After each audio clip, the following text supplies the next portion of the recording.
भाषा का उद्देश्य होता है संप्रेषण। निम्न में से कौन सी विधि उच्च कक्षाओं से संबंधित है?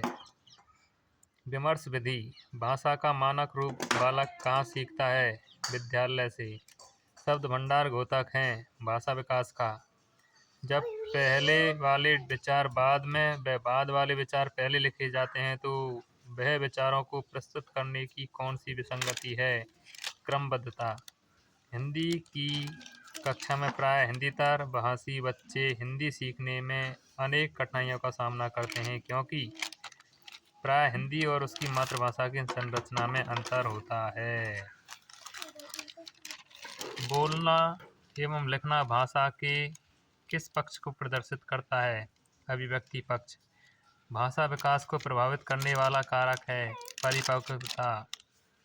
बच्चों में भाषा प्रवाह तथा तार्किक शक्ति का मूल्यांकन करने हेतु उपयुक्त है मौखिक वार्तालाप। बच्चों में बोलने के कौशल का मूल्यांकन करने के लिए निम्न में से कौन सी विधि उपयुक्त हो सकती है? बच्चों के बीच परिचर्या कराई जाए। बच्चों का एक एक कर कक्ष में किसी पाठ्य वस्तु पर भाषण कराया जाए। शिक्षक स्वयं बच्चों से वार्तालाप करे। उपरोक्त सभी।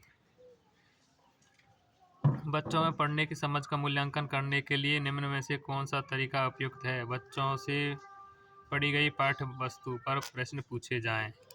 भाषा शिक्षण में उद्देश्यनिष्ठ मूल्यांकन की विशेषता। व्यापकता और व्यावहारिकता। निम्न में से कौन सा उद्देश्य ज्ञान पक्ष से संबंधित है? वैचारिक वस्तु। निम्न में से कौन सा उद्देश्य ज्ञान पक्ष से संबंधित नहीं है? वैचारिक विषय वस्तु का ज्ञान प्राप्त करना। भाषा शिक्षण का सामान्य उद्देश्य पढ़कर अर्थ ग्रहण कर सकें, बोलकर अपनी बात कह सकें, दूसरों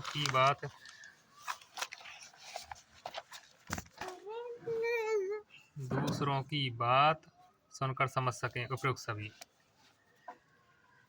निम्न में कौन सी विधि मंत्रण विधि से मिलती जुलती है? निर्देश विधि। निम्न में से कौन सी विधि मंत्रणा और तर्क विधियों का एक सम्मिलित रूप है? स्वाध्याय विधि।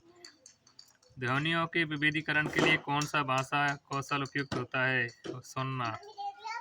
आदर्श विधि है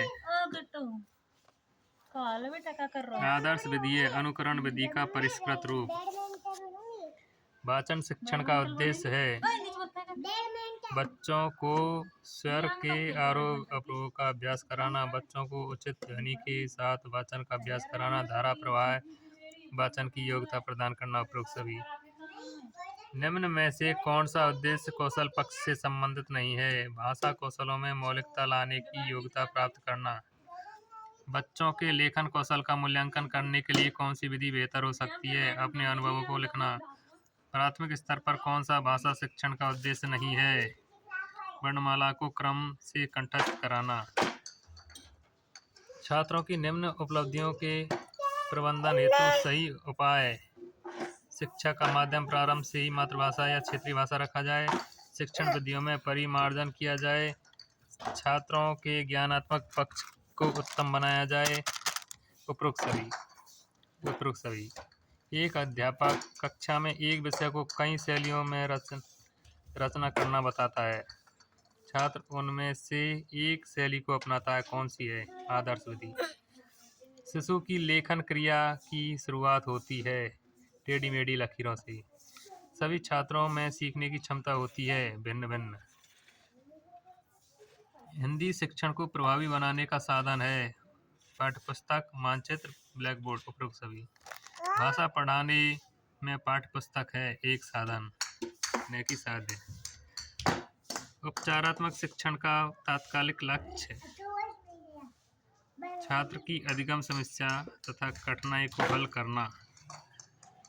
उच्च प्राथमिक स्तर पर कविता शिक्षण के लिए कौन सी विधि अपनाई जाती है? व्याख्या विधि।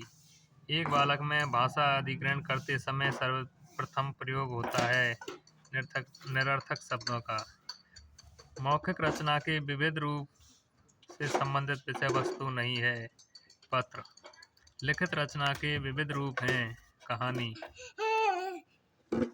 निम्न में से क्या ग्राह्यात्मक कौशल का एक स्वरूप है? सुनना।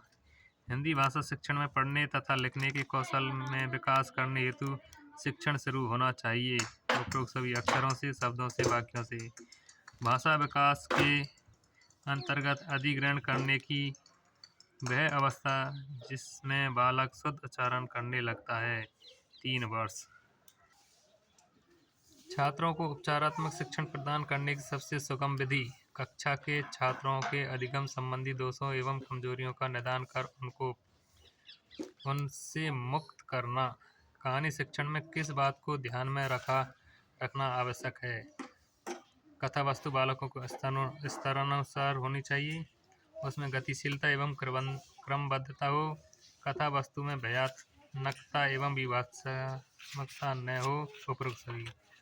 मूल्यांकन से तात्पर्य है सतत चलने वाली प्रक्रिया है। छात्रों के व्यवहार परिवर्तन की जानकारी, उद्देश्यों की पूर्ति का सीमांकन। उपरोक्त सभी। कौन सी परीक्षा अच्छे और कमजोर बालकों में भेद स्थापित करने में सक्षम होती है? वस्तुनिष्ठ परीक्षा। कहानी बच्चों को बहुत पसंद है। कहानी शिक्षण में एक अध्यापक को किस उद्देश्य पर विशेष बल नहीं देना। सर मैं आपके बच्चों के साथ खेलूं जा। कहानी बच्चों की बहुत पसंद है। कहानी शिक्षण में एक अध्यापक को किस उद्देश्य पर विशेष बल नहीं देना चाहिए? कहानी ही इसका उत्तर है। कहानी ही एक सबसे अच्छा साधन है जो बालकों का मनोरंजन करती है। ये गलत है। निम्न में से कौन सा अपेक्षित व्यवहारगत परिवर्तन भाषा के तत्वों का ज्ञान प्राप्त करने से संबंधित नहीं है? वह सुनी हुई सामग्री का विषय ज्ञान जान सकेगा। निम्न में से वैचारिक विषय वस्तु का ज्ञान प्राप्त करने से संबंधित नहीं है। से स्वरवाचन। भाषा संप्रेषण का माध्यम है। समाज में किसी भी भाषा के मौखिक रूप का महत्व सर्वाधिक होता है। निम्न में से कौन भाषा की मौखिक अभिव्यक्ति के विचारों से संबंधित नहीं है? कहानी लेखन। सुनना भाषाई कौशल का प्रथम सोपान है क्योंकि प्रारंभ में बालक अपने माता पिता को बोलते सुनता है और धीरे धीरे अनुकरण करने लगता है। प्रभावी ढंग से बोलकर अपनी बात कहने की योग्यता प्राप्त करने से संबंधित विषय वस्तु नहीं है। ध्वनियाँ। छात्रों में लेखन कौशल के विकास हेतु भाषा शिक्षण में उपयुक्त उपाय। उपरोक्त सभी। छात्रों के अपने स्थान पर बैठने का उपयुक्त ढंग, छात्रों के द्वारा कलम पकड़ने का तरीका, छात्रों द्वारा अक्षरों को सुडौल बनाने की तकनीक। उपरोक्त सभी सही है। छात्रों में लेखन कौशल का विकास करते समय एक शिक्षक को ध्यान रखना चाहिए कि शिक्षक छात्रों के समक्ष स्वयं भी उपयुक्त लेखन प्रस्तुत करे। लेखन कौशल का विकास करने से पूर्व शिक्षक को वर्णमाला का अभ्यास करना चाहिए। छात्रों को कलम पकड़ने में कोई परेशानी ना हो। उपरोक्त सभी सही है। मनुष्य के भावों एवं विचारों के पारस्परिक आदान प्रदान का माध्यम है भाषा। निम्न में से प्रभावी ढंग से बोलकर अपनी बात कहने की योग्यता प्राप्त करने का अपेक्षित व्यवहारगत परिवर्तन नहीं है।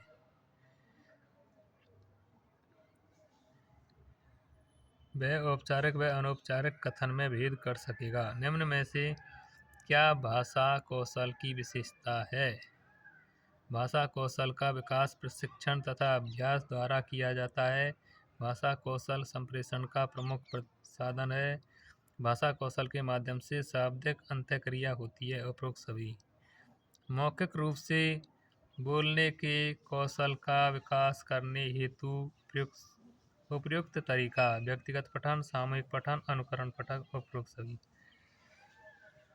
भाषा कौशलों में मौलिकता लाने की योग्यता प्राप्त करना ही विषय वस्तु नहीं है। भाषा कौशलों में मौलिकता लाने की योग्यता प्राप्त करना की विषय वस्तु नहीं है कहना। निम्न प्राथमिक स्तर पर पढ़ाई जाने वाली भाषा होगी मातृभाषा। भाषा के अभिव्यक्तात्मक कौशल हैं बोलना और लिखना। भाषा कौशल हेतु उपयुक्त शिक्षण विधि अनुकरण विधि, सामूहिक अभ्यास विधि, भाषा प्रयोगशाला विधि, उपरोक्त सभी।